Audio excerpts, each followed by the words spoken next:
Good morning students. आज हम linear momentum of A system of particles पढ़ेंगे। कल हमने पढ़ा था motion of the centre of मास। ठीक है, सेंटर ऑफ मास का जो मोशन होता है वो किस वजह से होता है, तो हमने पढ़ा था, रिजल्ट आया था हमारा फोर्स वो किसके बराबर था, total force exerted on the system of the particles is equal to the sum of individual force by individual particles। इसकी वजह से सेंटर ऑफ मास का मोशन होता है सिस्टम का। आज हम पढ़ेंगे linear momentum of A system of particles. तो इसमें ये कह रहा है कि थर्ड इक्वेशन तक जो पीछे वाला टॉपिक है सेम वही इक्वेशन बनेगी। कैसे, देखो, सबसे पहले हम क्या मान लेते हैं, let us consider a system a rigid body. Rigid body क्या होती है, एक हार्ड बॉडी होती है जिसकी डेफिनेट शेप एंड साइज होती है। एन नंबर ऑफ उसके क्या है, पार्टिकल्स है, मतलब नंबर ऑफ पार्टिकल्स से मिलके बनी हुई है। तो इंडिविजुअल मास पार्टिकल्स उनके क्या हैं, m1 m2 m3 and so on mn mass and particles के सिस्टम है। r1 r2 r3 उनके क्या रेस्पेक्टिव डिस्टेंस होते हैं। ठीक है, तो कोई भी हमने एक बॉडी मान ली और उस बॉडी का जो नंबर ऑफ पार्टिकल से मिलके बनी हुई उनके इंडिविजुअल मास और इंडिविजुअल रेस्पेक्टिव डिस्टेंस हमने सपोज कर लिए। जैसा कि हम इस डायग्राम के अंदर समझा सकते हैं कि कोई एक रिजिड बॉडी अपने एक्सिस के चारों रोटेट कर रही है, तो m1 m2 उसके पार्टिकल है, मास पार्टिकल और respective distance r1 r2 and rn है। ठीक है, तो सेंटर ऑफ मास का एन पार्टिकल सिस्टम का फॉर्मूला हमने बनाया था स्टार्टिंग में। वो क्या होता है, m1 r1 plus m2 r2 plus m3 r3 plus and so on mn rn, और डिवाइड में m1 plus m2 plus m3 and so on plus mn। ठीक, एन पार्टिकल सिस्टम का सेंटर ऑफ मास का ये फॉर्मूला होता है। तो centre of मास, हम टोटल मास हम मान ले कि सपोज अगर सेंटर पे है तो सभी इंडिविजुअल मास वो पार्टिकल्स हैं उनका सम कितना होगा, कैपिटल M होगा। तो हम इनकी जगह कैपिटल M हमने लिख लिया। हमने क्रॉस मल्टीप्लाई कर दिया MR, तो अपने पास इक्वेशन आ गई MR M1 R1 M2 R2 plus M3 R3 and so on mn Rn। इस इक्वेशन का हमने क्या किया, differentiation with respect to time.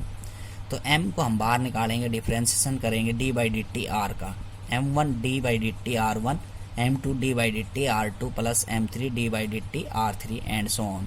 ठीक है, तो इक्वेशन जो हमारी आएगी क्या आएगी, m D R upon d T m1 D r one upon d T m2 D r two upon d T. Time के रिस्पेक्ट में हमने डिफरेंशिएशन किया, मास पार्टिकल्स को हमने बाहर निकाल लिया कांस्टेंट क्वांटिटी मान के, और जब rate of change of displacement upon में टाइम टेकन वो किसके बराबर होता है, वेलोसिटी के बराबर होता है। तो यहाँ पे वेलोसिटी कितनी आ जाएगी, D r one upon d T v1 d r two upon d T v2, इस प्रकार से। तो फ्रॉम इक्वेशन सेकंड हमारी क्या आएगी, mv is equal to m1 v1 d r one upon d t की जगह हमने v1 रखा, d r two upon d t की जगह v2 रखा, प्लस ऐसे ही m3 v3 and so on mn vn। Means हमारे पास इक्वेशन आ गई mv m1 v1 m2 v2 m3 v3 plus and so on mn vn। फिर हमने इक्वेशन थर्ड बनाई। इस इक्वेशन थर्ड के बाद सेम आगे हम चलेंगे linear momentum of A system of particles. Equation third तक आपको सेम लिखना है।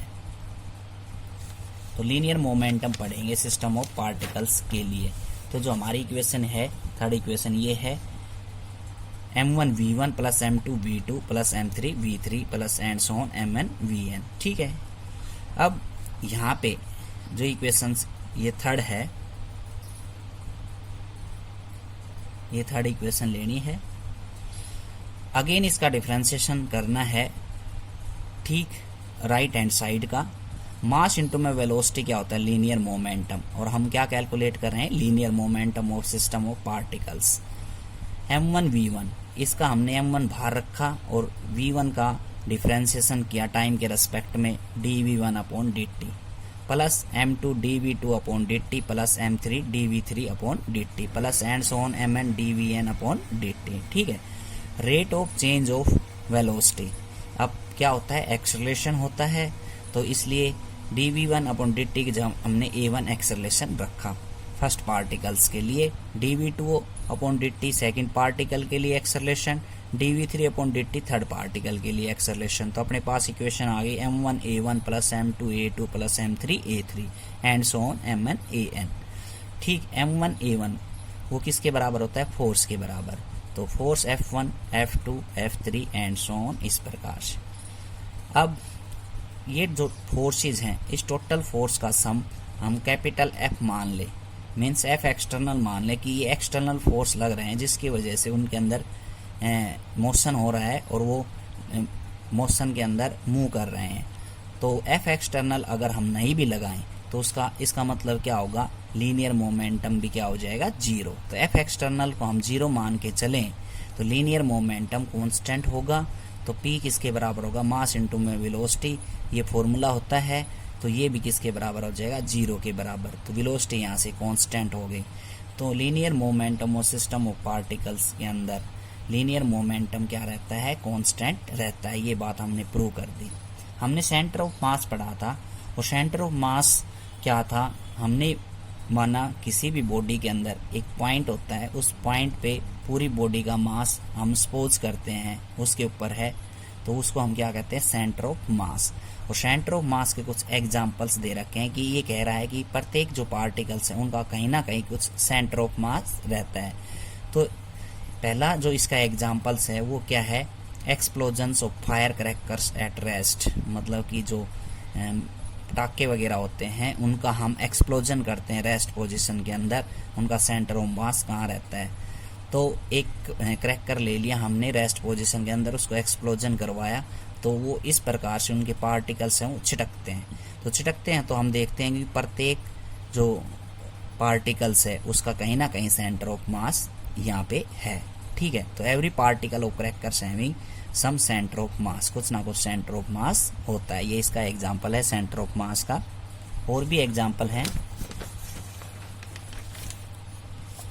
Atom bomb, bombardments of heavy nucleus, means एक एटम बम है उसको, या हम किसी भी एक हैवी न्यूक्लियस, एक भारी एलिमेंट्स का बम्बार्डमेंट्स करवाते हैं किसी चीज़ से हिट करवा के, केमिकल रिएक्शन करके, तो उनका एक्सप्लोजन होता है। तो एक्सप्लोजन कैसे होता है, जैसे वो एक्सप्लोजन हुआ तो वो पार्टिकल इस प्रकार से ऊपर की तरफ, कोई दाएं बाएं लेफ्ट राइट की तरफ जो है वो एक्सप्लोजन होता है उनका, प्रत्येक पार्टिकल्स का। तो कहीं ना कहीं उनका सेंटर ऑफ मास है। तो सेंटर ऑफ मास है, उन सभी पॉइंट्स को हम आपस में मिला दें तो उसका जो पाथ बन जाएगा सेंटर ऑफ मास का, वो पैराबोलिक पाथ बन जाएगा। तो सभी पार्टिकल्स का, तो एटम बम को एक्सप्लोजन करवाएंगे तो उनके पार्टिकल इस प्रकार से छिड़कते हैं, मतलब लेफ्ट राइट ऊपर, तो कहीं ना कहीं उनका सेंटर ऑफ मास है। तो वो हमने सपोज करके और उन सभी को मिला दिया, तो ये हमने यहाँ से एक पैराबोलिक पाथ बना दिया। तो पाथ ऑफ सेंटर ऑफ मास कैसा होता है, पैराबोलिक पाथ। ये आपने देखा है, कोई भी एक लाइट बॉडी है वो हैवी बॉडी के चारों ओर चक्कर लगाती है, ठीक। जैसे सैटेलाइट अर्थ के चारों ओर चक्कर लगाते हैं, मून है अर्थ के चारों ओर चक्कर लगाता है, कहीं ना कहीं उन सभी का क्या होता है, सेंटर ऑफ मास होता है। तो देखो मून का हमने सेंटर ऑफ मास यहाँ पे सपोज कर लिया, ठीक, और अर्थ का जो है सेंटर ऑफ मास हमने यहाँ पे सपोज कर लिया। तो जो लाइट बॉडी होती है और एक हैवी बॉडी होती है, तो लाइट बॉडी हैवी बॉडी के चारों ओर चक्कर लगाती है, तो जो हैवी बॉडी है उसके पास उसका सेंटर ऑफ मास मानते हैं, क्योंकि वो एक्सेलरेशन ड्यू टू ग्रेविटी की वजह से वो उसकी तरफ रहती है, ठीक। तो इसलिए इन दो एक एक्सिस के ऊपर दोनों का क्या माना जाता है, सेंटर ऑफ मास माना जाता है। तो प्रत्येक बॉडी का कहीं ना कहीं क्या होता है, सेंटर ऑफ मास होता है। तो ये centre of mass, whole mass of body suppose to be concentrated at the centre, ये डेफिनेशन हमने बता दी थी। The weight attract towards the centre of earth is called acceleration due to gravity. तो एक्सेलरेशन ड्यू टू ग्रेविटी का मतलब क्या होता है कि वेट है जो अर्थ की तरफ अट्रैक्ट करता है, इसलिए अर्थ के एक्सिस के ऊपर ही इसका क्या मानते हैं, मून का भी सेंटर ऑफ मास मानते हैं, दोनों का बीच के अंदर सेंटर ऑफ मास मानते हैं, ठीक है। तो ये था सेंटर ऑफ मास। कल हम आपको पढ़ाएंगे equation of motion in kinematic, linear motion, rotational motion. Linear motion के अंदर इक्वेशन हमने पढ़ी थी v equal to u plus 80, s बराबर u t plus half 80 square और v square minus u square बराबर 2as।